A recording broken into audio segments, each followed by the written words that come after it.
तो hello everyone, आपका एक नए वीडियो में स्वागत करता हूं। तो शाहिद कपूर, सनी पाजी एंड देवरा से जो एक न्यू पोस्टर आया है दोस्तों, इसके बारे में बात करने वाले हैं। ऋतिक रोशन से रिलेटेड कुछ चंद बातें मैं इस वीडियो के अंदर आप लोगों को बताने वाला हूं। तो सबसे पहले मैं बात करता हूं सनी पाजी की लाहौर 1947 को लेके। हाल ही में आमिर खान का रिया चक्रवर्ती के पॉडकास्ट में एक इंटरव्यू कह लो या फिर एक तरीके से उन्होंने बातचीत की। यहाँ पे रिया चक्रवर्ती ने पूछा कि आप अभी क्या कर रहे हैं। तो यहाँ पे आमिर खान ने बोला कि मैं बहुत सी मूवीज़ को अपने प्रोडक्शन हाउस में यानी कि प्रोड्यूस कर रहा हूँ, बना रहा हूँ। लाइक लापता लेडीज़ का नाम उन्होंने बोला, अपनी मूवी का नाम उन्होंने बोला सितारे ज़मीन पर, उसकी शूटिंग यहाँ पर रैप हो चुकी है, जिसके बारे में मैंने आप लोगों को यहाँ पे बताया था। लेकिन यहाँ पे बहुत से लोग जो कि एक नेगेटिविटी का एक शिकार हुए पड़े हैं, उनके अपने दिमाग में एक नेगेटिविटी जा रही है।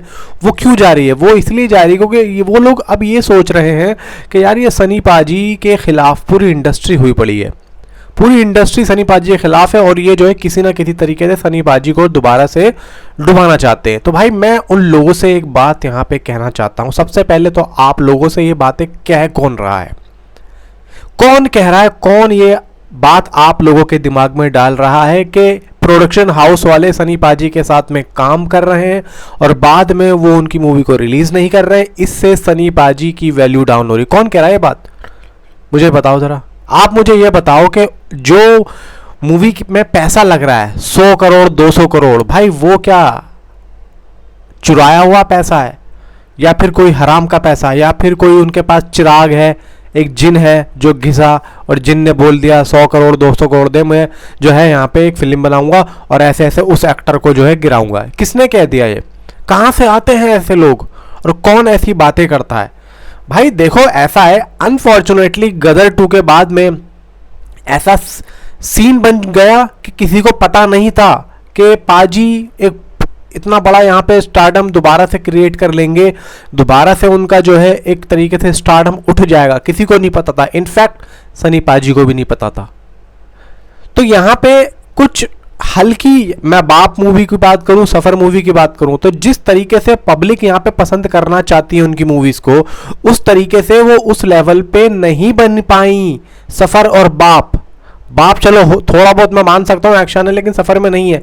तो यहाँ पे अब सोचा भी यही जा रहा है कि इस वक्त में हमें कौन सी सारी मूवियां बन के तैयार हैं और ऐसा नहीं है कि रिलीज नहीं होगी। बात निकल के ये आती है कि अगर इन मूवीज को रिलीज किया जाए तो पब्लिक का रिएक्शन कहीं गलत ना आ जाए।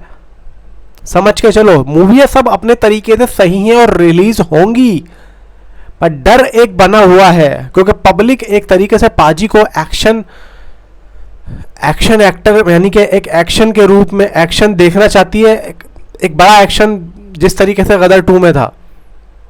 तो यहाँ पे वो बात आ रही है। भाई ये किसने कह दिया आप लोगों से कि वो लोग सनी पाजी को डाउन करना चाहते हैं? ये जो भी कह रहा है ना आप लोगों से, या खुद आपके दिमाग में ये बात आ रही है, अगर आपके दिमाग में ये बात आ रही है तो उस बात को अपने दिमाग से निकाल के फेंक दो। अगर कोई आप लोगों से ये बात कह रहा है तो आप लोग उसकी बात सुनो ही मत भाई, मत सुनो, क्योंकि ये फालतू की बातें कर करके लोग बाग जो है अपनी दुकानें चला रहे हैं, इससे कोई यहाँ पे मतलब नहीं है। और बात रही लाहौर 1947 की, आमिर खान ने क्यों नहीं कहा? अरे भाई थोड़ा बहुत तो दिमाग लगाओ। आमिर खान के बारे में आप क्या जानते हो? आमिर खान ने वहाँ पे बैठ के किन फिल्मों की बात करी आप ज़रा मुझे बताओ। लाहौर 1947 की बात नहीं करी, मुझे ही पता है, मैंने भी देखा है, मैंने भी इसी वजह से देखा था कि लाहौर 1947 के बारे में पता चले। लेकिन बाद में जब मुझे पता चला उन्होंने नहीं बोला तो मैंने कहा कोई बात नहीं। उन्होंने सितारे ज़मीन पर के बारे में बोला, सितारे ज़मीन पर के बारे में उन्होंने ज़्यादा नहीं बोला, सिर्फ क्या बोला कि शूटिंग ख़त्म हो चुकी है। फिर उन्होंने लापता लेडीज़ के बारे में बोला जो रिलीज़ हो चुकी है, यानी कि जो रिलीज़ हो चुकी है और जो वो खुद मूवी कर रहे हैं, यानी कि खुद अपनी मूवी का नाम बोला और जो मूवी निकल चुकी है। आने वाले प्रोजेक्ट के बारे में कुछ नहीं बोला क्योंकि उनको यही लग रहा था कि अगर मैं आने वाले प्रोजेक्ट के बारे में और बड़े प्रोजेक्ट के बारे में लाहौर 1947 के बारे में बोलूंगा तो यहाँ पे बात निकल के आएगी, रिया पूछेगी कि भाई आपका कैमियो है, तो मुझे यहाँ शर्मा शर्मी बोलना पड़ेगा। हाँ भाई ठीक है, फिर उस मूवी के बारे में यहाँ पे डिटेल्स निकलेंगी। तो इस वजह से यहाँ पे जो एक्टर्स होते हैं, प्रोड्यूसर्स होते हैं, डायरेक्टर्स होते हैं, या तो साफ मना कर देते कि भाई मैं अभी यहाँ पे बात नहीं करना चाहता इस मसले पे। लेकिन यहाँ पे आमिर खान ने उस बात को छेड़ा ही नहीं, तो सामने वाले ने पूछा ही नहीं। अगर सामने से रिया पूछती तो शायद यहाँ पे आमिर खान यही कहते कि इस बारे में आप लोगों को आगे पता चल जाएगा। तो लेकिन ना उन्होंने पूछा ना उन्होंने कहा और ना ही आमिर खान ने इस बात को छेड़ा। तो ये सब चीज़ें होती हैं, स्पॉइलर ना आ जाए। अभी मूवी का कोई कंटेंट नहीं आया है, मुझे पता है कि आमिर खान को भी पता है कि हाइप बहुत तकड़ी है, एक कंटेंट डालूंगा आग लग जाएगी सोशल मीडिया पे। सनी पाजी की क्या यहाँ पे फैन फॉलोइंग है, तो वक्त का इंतजार करो मेरे भाई। ये फालतू की बातें अपने दिमाग में मत डालो, ना उन लोगों की बातें सुनो, कोई फायदा नहीं है इन सब चीज़ों से कि जी ये रिलीज नहीं हो रही है और उसकी रिलीज रोक दी है, सफ़र की रिलीज रोक। भाई कोई किसी की रिलीज नहीं रुकी है, आप लोगों को सारी मूवियाँ दिखेंगी, आप शांत बैठो, इतना मत सोचो, दिमाग फट के नीचे गिर जाएगा और यही सोचते रह जाओगे। खाना खाओगे यही सोचोगे, टॉयलेट में जाओगे यही सोचोगे, नहाओगे तो यही सोचोगे कि सनी पाजी सनी पाजी सनी पाजी। अबे भाई सनी पाजी की मूवी आ जाएगी, टेंशन क्यों ले रहे हो? मैंने कह दिया, एक बार नहीं 10 बार कह दिया, पता नहीं किसकी बातें सुनते रहते हो, कहाँ दिमाग है किसी ने, मतलब वही है बच्चों की तरह दिमाग हो गया है, गलत बात पे ज़्यादा ध्यान जा रहा है। शांत बैठो, यहाँ पे आप लोगों को सारी चीज़ें मिल जाएंगी। उन लोगों से दूर रहो जो ये बातें बोल रहे हैं। क्लियर।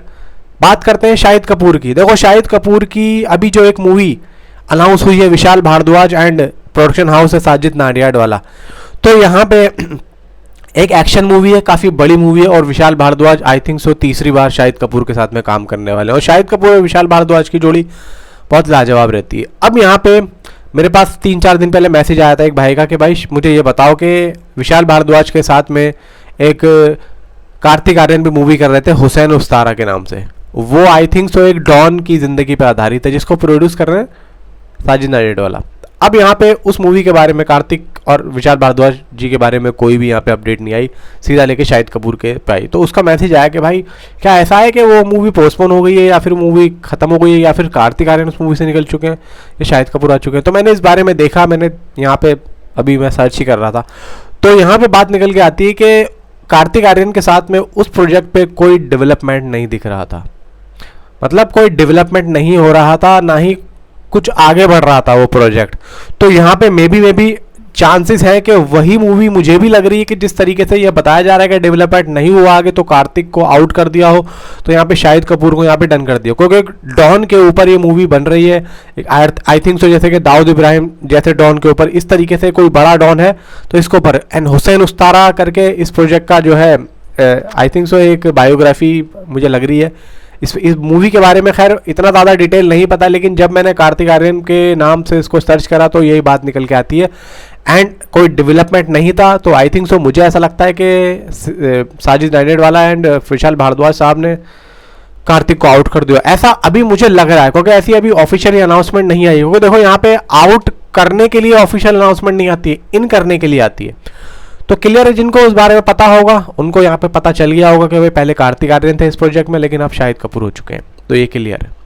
अब बात करते हैं देवरा से जो सेकंड पोस्टर, एक पोस्टर आया है अपना जूनियर एनटीआर का, उसमें दो लोग उसमें मतलब उसमें दो चेहरे दिख रहे हैं। आगे का जो है वो इसी पार्ट का है एंड एक जो पीछे का जो जूनियर एनटीआर का फेस दिख रहा है वो है थोड़ा सा एक रियल, जो इस टाइम पे हम लोग हैं।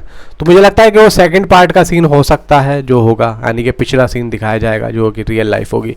बाकी ऋतिक रोशन से दोस्तों यहाँ पे एक के बाद एक अपडेट आने ही वाली है, क्योंकि यहाँ पे कुछ ना कुछ ऋतिक रोशन के बारे में अपडेट आ ही रही है। वॉर 2 से रिलेटेड में भी हो सकता है कि दिवाली के आसपास कुछ ना कुछ एक आध पोस्टर हमें देखने को मिल जाए। फिलहाल यह है कि अभी तक के लिए इतना ही, मिलता हूँ आपसे अगली किसी वीडियो में। नीचे कमेंट में ज़रूर बताना आपकी क्या राय है। तो थैंक्स फॉर वॉचिंग।